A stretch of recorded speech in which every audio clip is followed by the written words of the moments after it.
Om Jnana Timirandhasya Jnananjana Shalakaya Chakshurun Militam Yena Tasmai Shri Gurave Namaha. You've been chanting over and over again. Hare Krishna, Krishna Krishna, Hare Hare, Hare Rama, Rama Rama, Hare Hare. And you may be asking that what are these big, tall, white-skinned fellows doing here? They've come to South Bangalore. What for? Why have they taken this house? The answer is to chant Hare Krishna, Krishna Krishna, Hare Hare, Hare Rama, Rama Rama, Hare Hare. So you may think, well, they can do that in their own country. Why do they come here and do that? Well, the answer is to invite you also to chant with them. Hare Krishna, Krishna Krishna, Hare Hare, Hare Rama, Rama Rama, Hare Hare. Why should they be so anxious to come from their country to ask you to chant? They've realized what is the value of this chanting. This is not an ordinary sound. Sound is measurable. In physics, they measure what is sound, and by the various effects of sound, sound can be used as a weapon. Sound can be used in modern medicine. That's used sonography.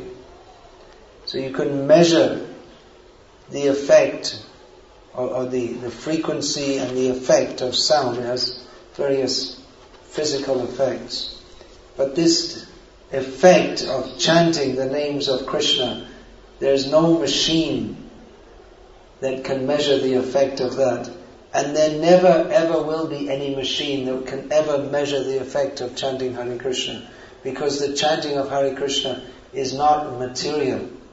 It's not subject to be measured by any material means. This is a transcendental or spiritual sound, which by definition, that which is transcendental, that which is spiritual, means that which is not measurable. The tendency to measure is the material disease, that we shall measure everything. We think we shall measure everything, we shall understand everything, and then we shall control it, and in this way we shall lord over the world. This is one definition of Maya. Maya means Mapiyate Anaya iti Maya, the attempt to measure. That is Maya. We shall measure everything. We've heard of the various leelas of Krishna where he shows that he is immeasurable and unlimited. We cannot measure Krishna.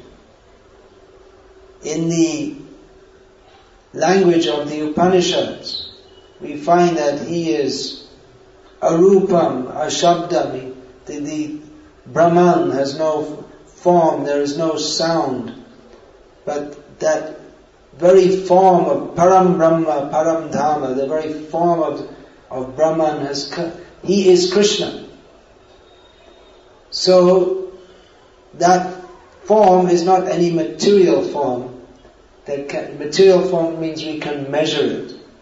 We can say that the particular material form that we are inhabiting at the present moment, we can give its location in South Bangalore. We can say at this particular time and different particular place, Einstein's space-time war, we can say that we are situated within this. We can measure it, we can define it. But Krishna is immeasurable because he is Andantarasta Paramanu Chayantarasta. Goloka eva nivasati akilatma bhuta. He is in Goloka Dham, Vaikuntha Dham, and simultaneously He's within everyone's heart. He pervades the whole universe, and at the same time He's within every atom. Mayata tamidam sarvam jagad avyakta murtina matstani sarva bhutani nachaham teshvavastataha.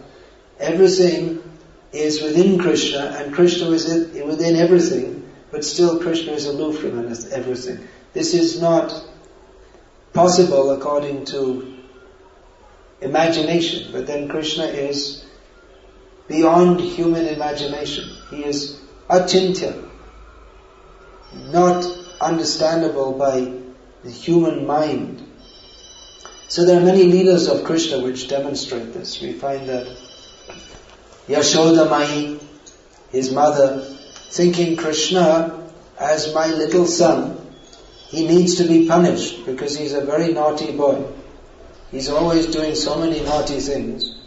And now I just went away to move the milk which was being heated, and in the meantime he's breaking the pots and causing a big disturbance. Let's tie him up, and that'll teach him not to make any more disturbance. So she's tying him up and bringing one rope and another rope and another rope and another rope, and no ropes can tie up Krishna. There's no rope. It appears that he's a little boy. Do we have any little boys here? No? Alright. Yeah? Where? Alright. So this is about the age of Damodar. So, how much rope? What's your name? Harish. Srish. Srish. Who's that a name of? Who is Srish? No, that's the name of you, but original. Who's the original? That's who we're talking about, Krishna. He's the master of Sri Lakshmi, Radharani. So, how much rope is required to tie him? You don't tie him up. Not much. Not much. He's not so naughty like Krishna. So, not much rope. Maybe 1 meter might be enough. 2 meters definitely enough.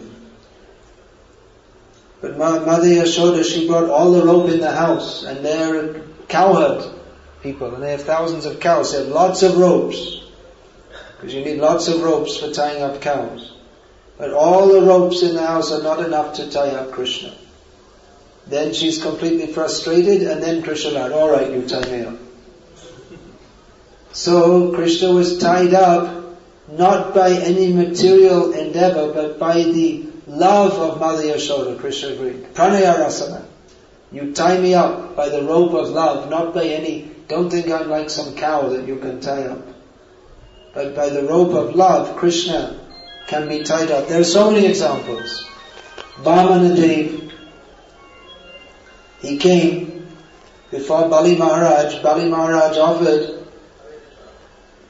what do you want? It's very auspicious. You've come to my yajna. I'm performing this yajna because I've conquered over the universe, specifically the heavenly planets. So to make my position strong, because actually the heavenly planets you can get by performing yajnas, not by bodily power. So Bali Maharaj had taken by bodily power. So to make his position strong, he wanted to perform the yajnas. So the yajna will be successful by the grace of the brahmanas. So you have to, when the brahmanas come, you give gifts. Then they become pleased and they bless you, and then your endeavors become successful. So Vamandev came, and Bali Maharaj was very happy. He saw from the distance that Vamandev is coming, and he looks like another Surya Dev. He's so bright. Actually, he's much brighter than millions of Surya Devs. Whatever brightness Surya Dev has only comes from Vamana Dev. So he sees, very lustrous, Tejamay, Brahmana boy is coming. So he thought, this is very good. I'll give him in charity, and then he'll bless. He has so much Teja, so much Jyoti. He must be very powerful Brahmana. He didn't know how powerful he was. So let me give some charity to him, and then I'll get great blessings, and my yajna will be very successful. So then he offered, you take charity, whatever you want. He said, well, I'll take 3 steps of land. He said, why 3 steps of land? It's a bit of an insult to me. Anyone who comes to me, they should not have to beg anything from anyone ever again.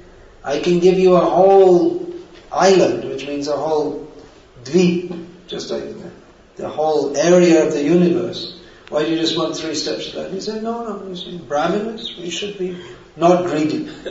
We should just take what we need and not anything more.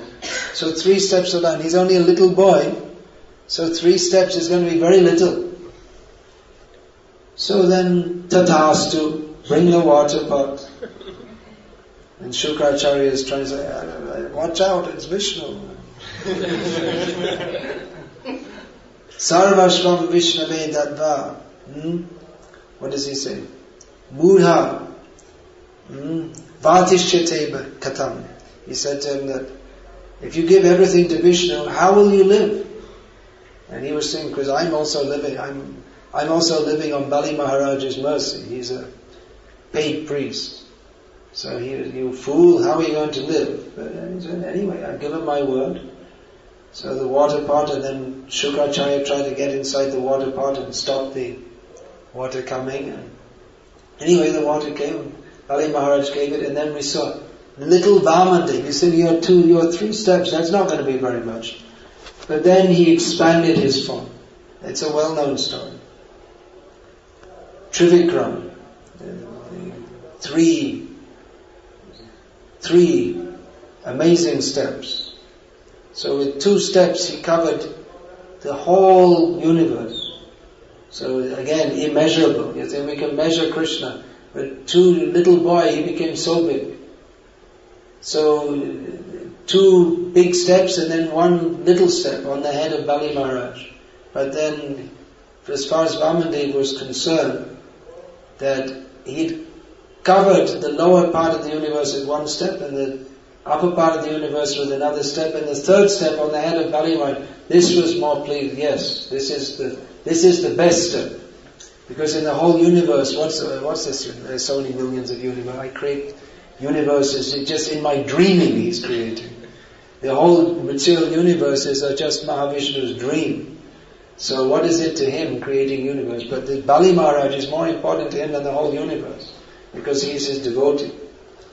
So, who will measure?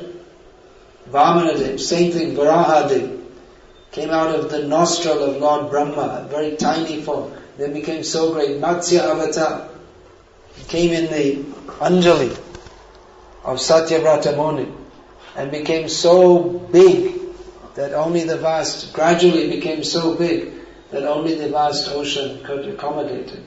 So who can measure Krishna? No one can measure Krishna.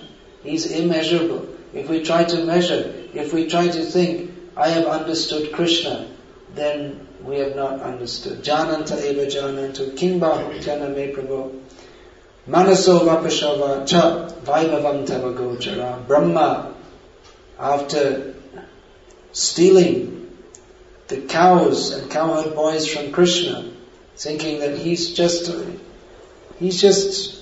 what is this? What's going on? He's just some cowherd boy. What's all this? I thought he was supposed to be Narayana.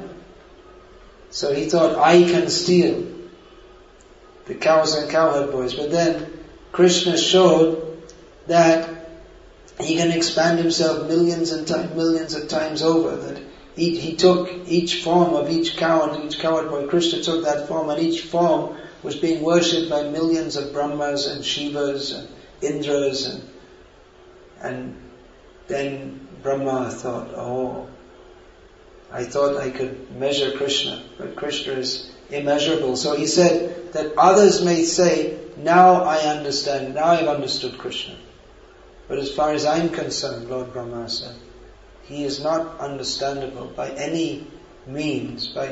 It's not possible, not by extension of our mental processes, by bringing all. There are so many different machines for measuring for measuring sound, for measuring light, for measuring depth, for measuring brain waves, and so many different, but we cannot measure Krishna. So Krishna Nam, that is Krishna. We cannot measure what is this Hare Krishna mantra, what is the influence of the holy names of Krishna. It is not measurable by any material means. The holy names of Krishna are only approachable by the spiritual means of surrendering to Krishna, of understanding that it may seem that I am opening my mouth and making this sound, but this sound has made me. The sound that is being vibrated from this sound, from Krishna, comes the whole universe. Everything comes from Krishna. And even the ability to chant the names of Krishna, and even the inclination to chant the names of Krishna, only comes from Krishna. This is not a materially measurable sound. This name of Krishna, Golokera Prema Dhan Harinama Sankirtan, it is not a product of this material world. It is not a made in India product, export quality, no such thing. This is imported. People in India like imported things. So we may think that, well, this is an Indian product, but this is imported, or rather, not that anyone has asked, but Krishna has very kindly manifested this spiritual sound within this material universe. So this sound, this requires a proper kind of receiver.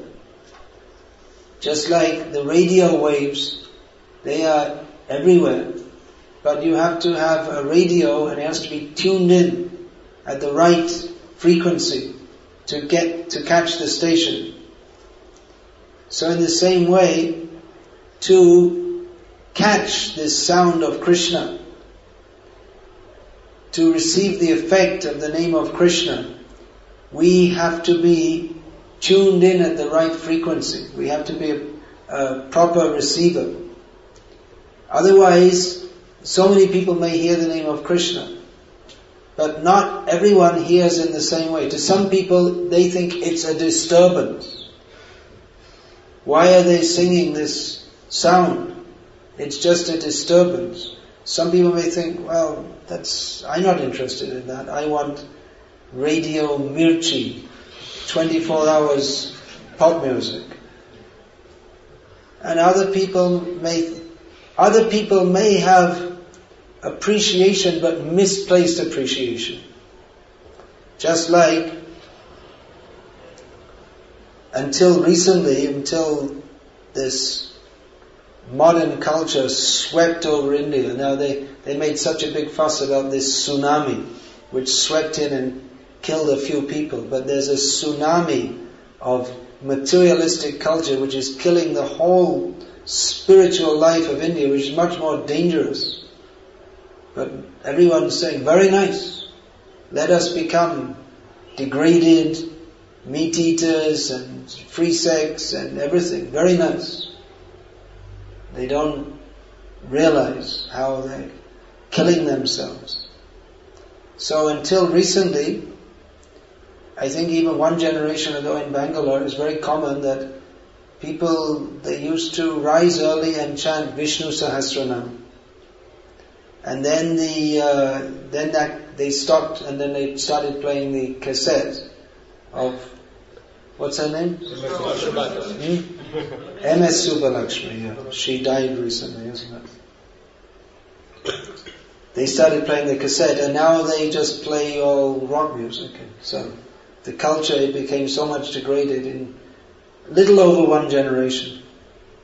But the people, they used to personally rise, and still some people do. Not many. Sometimes in the evening, recently I was in T Nagar in Chennai, and in the evening we went to just there, not T Nagar, isn't that near to Ranga Krishna's house? There's some temples, and in the evening some people, they're coming from the office and they chant every evening Vishnu Sahasranam. So, but they're smarter. So that's the point I wanted to make. That the smarters, they regularly used to chant Vishnu Sahasranam. But their chanting of Vishnu Nam and the chanting of the Vaishnavas, it's a different receiver. It's a different understanding. They have a different understanding and they get a different result. The Vaishnavas chant the name of Vishnu with full faith that the name of Vishnu is non-different from Vishnu, who is the Satyam Shivam Sundaram mentioned in the Vedas. It's not some impersonal, nebulous light, but He is the Satyam, He is the truth, the Shivam auspicious and Sundaram all beautiful. So that is the Vaishnava understanding. The smarter understanding is that Vishnu is one of the gods, and by chanting His name you get free from sins and you get punya. So it's a different understanding. They don't get the same result.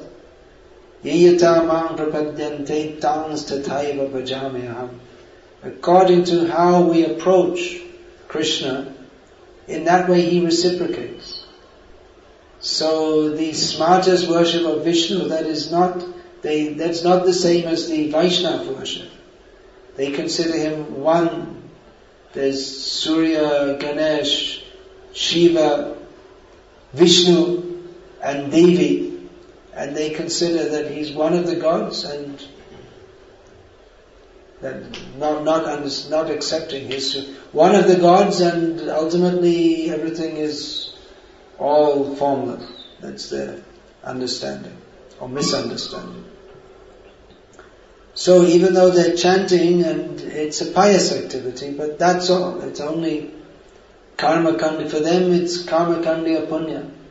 They don't get the result of chanting the name with the faith that the name of Krishna, this is Krishna.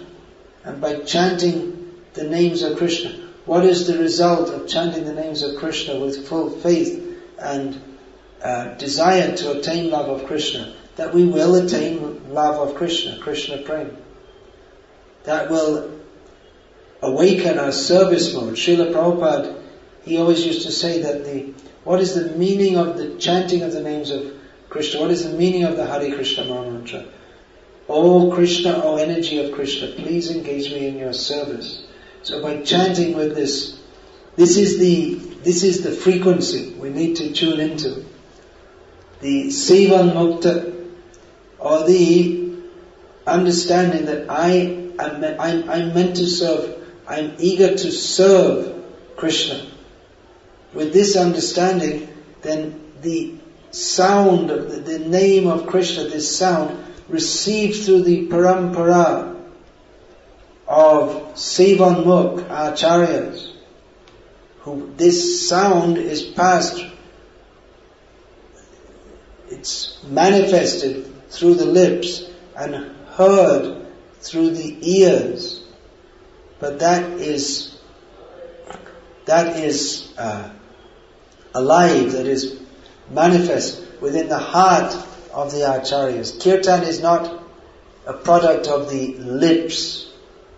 The kirtan comes from kirtan is the natural function of the liberated soul in his pure desire to serve Krishna. So this kirtan that is generated from heart to heart, and those whose heart is pure, they can receive without any disturbance on the line the sound of the Hare Krishna mantra. Even those who are desiring to be purified, hearing this name will have the effect of destroying all the dirty things in that is the first effect of chanting the names of Krishna. Cheto Darpana Marjanam. The heart means the attitude or the consciousness of the soul, which is meant for serving Krishna. The jiva is meant for serving Krishna, but due to the heart being covered by desires other than to serve Krishna, therefore Kam, Krodh, Lobh, Moha, Mada, Matsarya. There's all these contaminations are there, but chanting the names of Krishna, one should hear from devotees whose hearts are pure. Hearts are pure means they have no desire to do anything but to serve Krishna.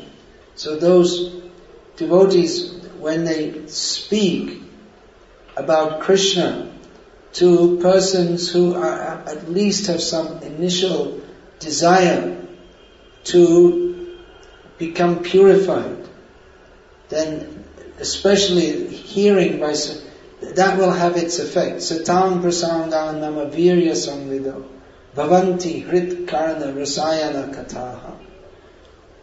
When we hear in the association of devotees the news of Krishna's wonderful, powerful activities, then that is like a purifying tonic for the ears and the heart. Tajoshvana rashma pavargavatmani shradharatir bhakti ranukramishati.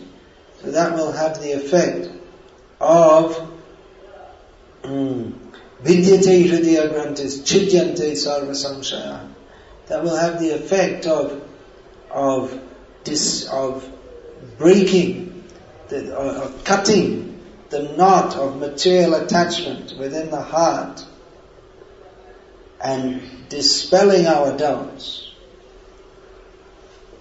So, when we hear in such association, then we advance on the path of pure devotional service.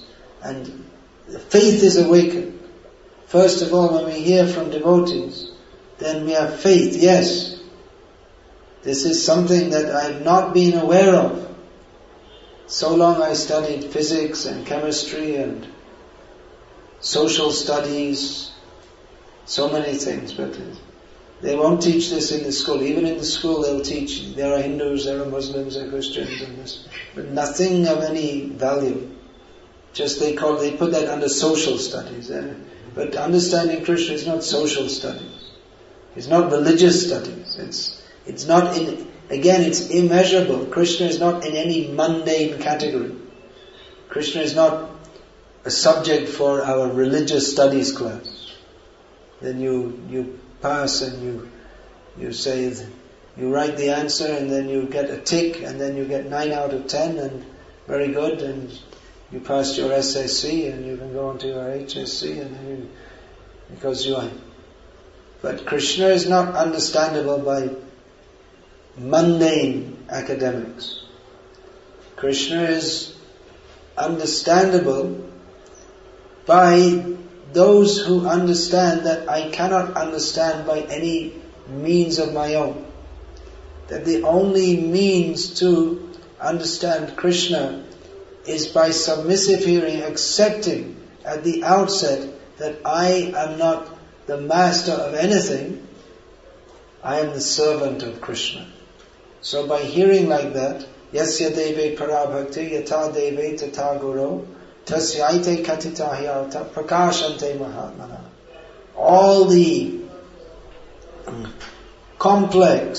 apparently complex teachings of the Vedas become clearly established within the heart of one who has firm faith in the Guru. Guru means one who is situated in Krishna consciousness through the Acharya Parampara system. So one who has full faith in Guru, in Acharya, and in the Vedas, and in the Supreme Lord, then all the import of Vedic knowledge is revealed. Krishna reveals himself to those who have faith and submissiveness and serving tendency. And actually these all go together. If one has faith, he must have submissiveness. There's no faith without submissiveness, there must be faith and serving attitude. They don't exist independently. It's not that one has faith in Krishna, but that he's still very proud and puffed up. It's not possible. If one has faith in Krishna, then he must be like Prahlad, not Hiranyakashipu. He must be like Hanuman, not Ravana. So faith means that Shraddha Shabde Vishwas Kahe Sudrida Nishchay Jai Krishna Bhakti Koile Sarva Kama Krita. That faith means the conviction that I have to serve Krishna and nothing else needs to be done, nothing else should be done, and all perfection is only in serving Krishna. That is the definition of perfection. There's no perfection. There's nothing valuable there's nothing of any import to be gained other than this. So one who has that faith, even the beginnings, the beginning of this faith comes by association with devotees. So one who has that faith, then he can begin to chant Hare Krishna. And then the effect of that chanting will awaken. The name of Krishna is so powerful that even if one has even a reflection of that faith, then the name of Krishna may begin to act by the mercy of the devotees. Reflection of that faith means that one may not have... Faith means there are two kinds of faith. There's Lokik Shraddha and Shastriya Shraddha. Lokik Shraddha means general kind of faith. And Shastriya Shraddha means faith that's based on hearing Shastra and understanding who is Krishna. So in the beginning one cannot have Shastriya Shraddha because that is something hearing has to go on for some time and understanding. It doesn't come immediately, it takes some time. In the beginning one may have Lokik Shraddha. But the name of Krishna will act on the heart of one who is not grossly offensive. By the mercy of the devotees. That even one doesn't understand what is the effect of Krishna Nam. One may take Krishna Nam even as some kind of entertainment. If one does not, of course it is offensive to take the name of Krishna as some kind of entertainment. But if not in a planned, organized way, but in an innocent way, if one does so, even then, the holy name of Krishna will begin to have effect. This was seen when Srila Prabhupada went to the Western countries and chanted Hare Krishna among the hippies, who thought, well, let's chant, seems like fun. We like to make some music and sing something, and maybe it's some mystic mantra, and maybe it's like taking some kind of intoxication. Let's see what it's like. So, innocently, they were taking it as some kind of entertainment, but because that sound of the name of Krishna was coming from the lips of the devotee of Krishna who had been empowered by him to bring the name of Krishna to places where not only had it not been heard before, but it was totally beyond the imagination of the people of the Western countries. What is the chanting of the name of Krishna? Prabhupada was empowered to bring that. So that chanting of Srila Prabhupada was so powerful that it began to awake the genuine spiritual emotions within persons who were so, we talk about Shastriya Shraddha, people who have faith based on Shastra, but they were so far away from this that some of Prabhupada's earliest followers, they thought to decorate the storefront he had hired. They went to some Indian store in New York and bought some pictures of all different demigods and pictures of Vishnu. They don't know what's what. So they stuck them up and then they asked Prabhupada which ones are okay and which ones are not. They came to the picture of Hanuman. They said, "Is this alright?" Prabhupada said, "Yes, this is very good." I said, "What is this? Is this a cat?" They thought Hanuman was a cat. They were so far away from any knowledge of Shastra. They never heard of Hanuman or Ram, which in India, even today, people at least they heard of Hanuman. When in the old days, everyone knew all the Leelas of Hanuman and all the stories of Mahabharata and everything, upside down, inside out. But they were asking, "Who is this Swamiji? Is this a cat?" They couldn't recognize the monkey form. So they were so far away from Shastriya Shraddha. But they had something more valuable maybe than discussing all the intricacies of Shastra with Pandits. They had the association of a highly empowered, pure devotee. Highly empowered means, we get the idea of power, you go to the gymnasium, you do press-ups, not that kind of power.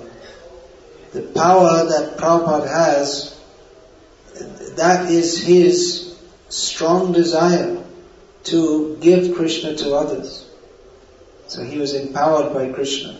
Kali Kali Juga Dharma Nama Shankita Krishna Shakti Bina Naheta Pravartan. In this Kali Yuga, the Yuga Dharma is the chanting of the names of Krishna. But unless one is empowered by Krishna, unless one has Krishna Shakti, no one can spread this chanting of the holy names of Krishna.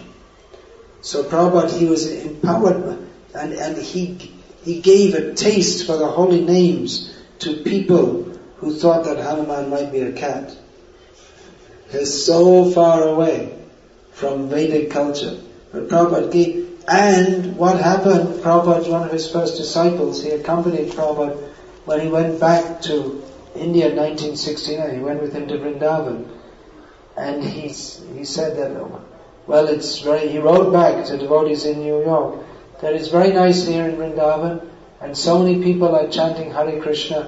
There's so many nice kirtans. But actually I don't think any of them are as nice as our kirtans that we have in New York.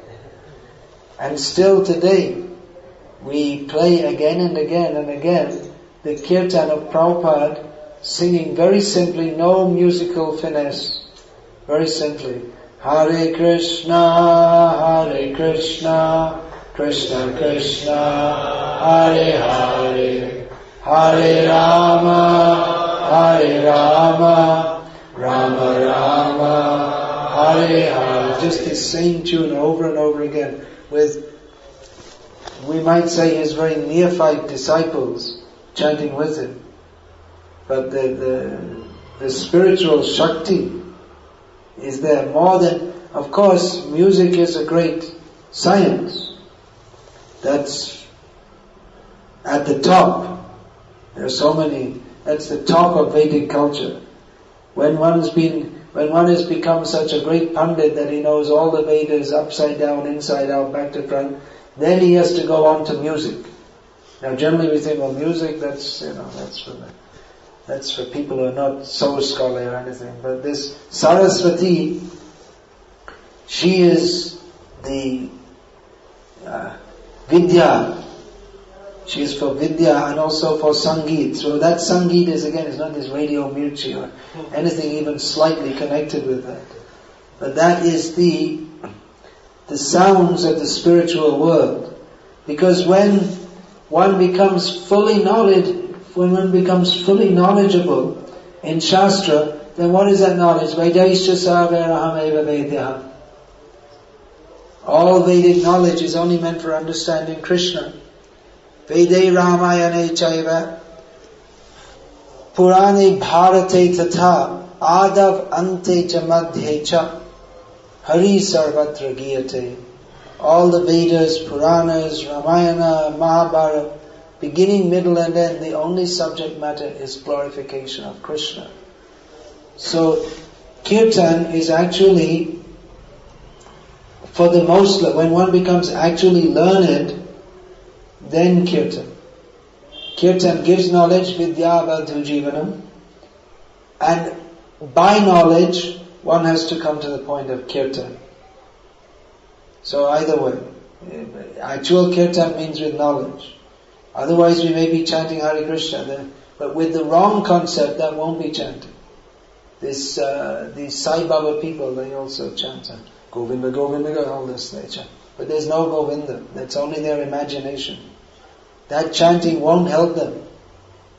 That's only full of offense, because they have this serious, offensive misunderstanding that this Baba, this sinful person, is actually Bhagavan. He is Srinivas. They made this Venkateshwar Subhrabhata. Very sinful people, extremely sinful. Yes, putting his name. So, that chanting, that won't help this so-called chanting, because they're so offensive to Srinivas, Govinda. That will only take them to hell. That will not give the result of giving knowledge, because they're cultivating in the name of Aradhana. They're cultivating aparad. So there's a great difference. So one should have knowledge, one should understand. But if one is fortunate enough to come in contact with a pure devotee, then that chanting, hearing that chanting, that immediately the knowledge goes with it, the potency goes. That's why you find that even Prabhupada's first disciples, they don't know, they don't know one shloka Bhagavad Gita, very convinced. Yes, you should surrender to Krishna. How are they convinced? Because they have touch with Prabhupada. So Prabhupada is giving kirtan. I was saying that kirtan, when one comes to the summit of all knowledge, then one has to perform kirtan. That Saraswati, all the knowledge that automatically results in kirtan. Because all the Shastra, it's not meant something for that we will learn and we shall understand and then we shall become very great. But rather, by hearing Shastra, we shall understand how wonderful is Krishna.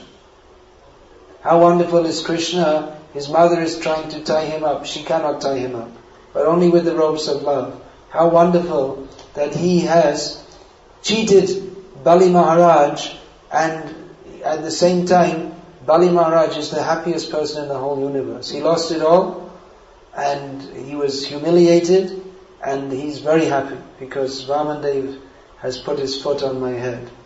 So, when one learns these things, when one learns that it's by measuring I cannot understand Krishna, but he is so kind to his devotees that he agrees to be tied up. He's so kind that he agrees, Vamandev has become the doorkeeper, the watchman at the gate of Bali Maharaj. So when Ravana comes, this little dwarf comes and, hey, who are you?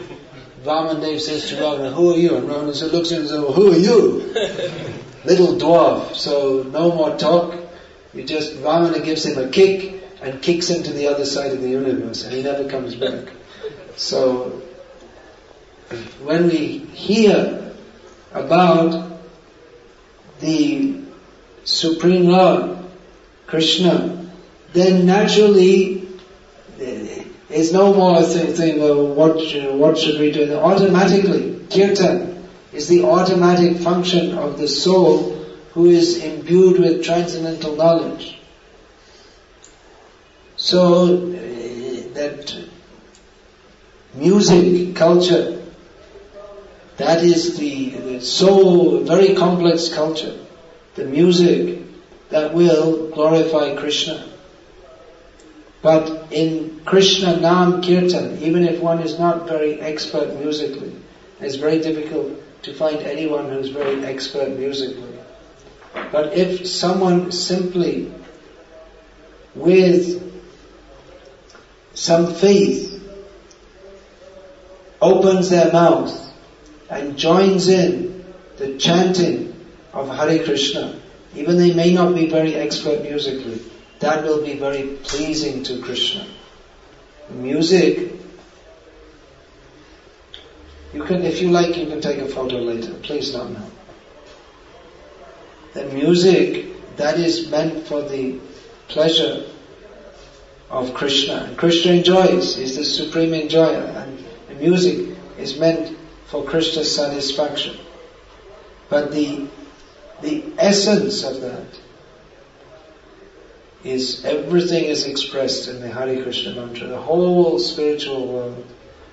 More than one drop of the spiritual world, one drop of water, one grain of dust from the spiritual world can never be measured by all the bring all the scientists, PhD, Nobel Prize winners, everything. They are incapable of measuring even one speck of dust from the spiritual world. It's beyond their capacity. Then we say, yes, well, it's 0.05 of a millimeter long, and no, it's not. You can't even see it. You can't even touch it. You have no relationship with that. The relationship with spiritual substance, that can only be given by the devotee. They will give understanding. Otherwise it's not possible. One has no approach to this spiritual subject matter, to Krishna consciousness, only through the devotees who give Krishna. So Prabhupada came and he gave the Hare Krishna mantra. And people didn't know, what is this? They think, oh, it's a nice song, sounds very nice. Alright, we can sing it. But no one can understand what is the potency of chanting the Hare Krishna mantra. It's beyond our ability to measure. But devotees, they don't try to measure. They don't try to measure Krishna.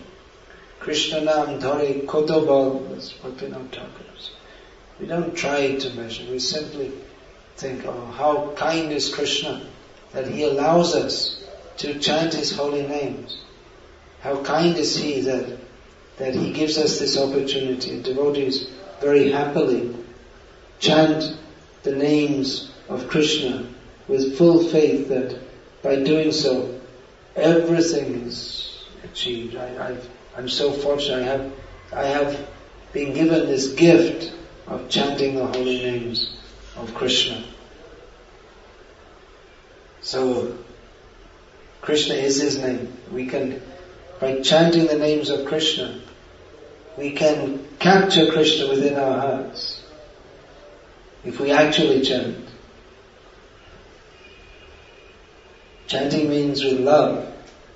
If we chant the name of Krishna with the strong desire to achieve Krishna, then Krishna, He will agree to be tied up, just like Mother Yashoda tied up Krishna.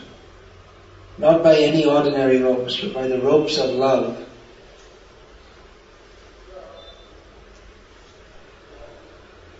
Hare Krishna.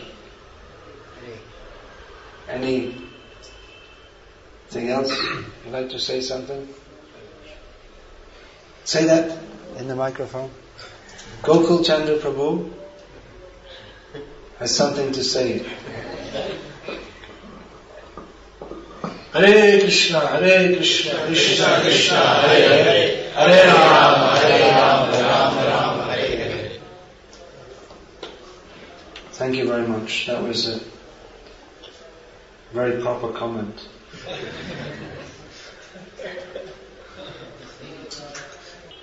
So please chant Hare Krishna, Krishna Krishna, Hare Hare, Hare Rama, Rama Rama, Hare Hare. And read Prabhupada's books, associate with devotees. Everything comes.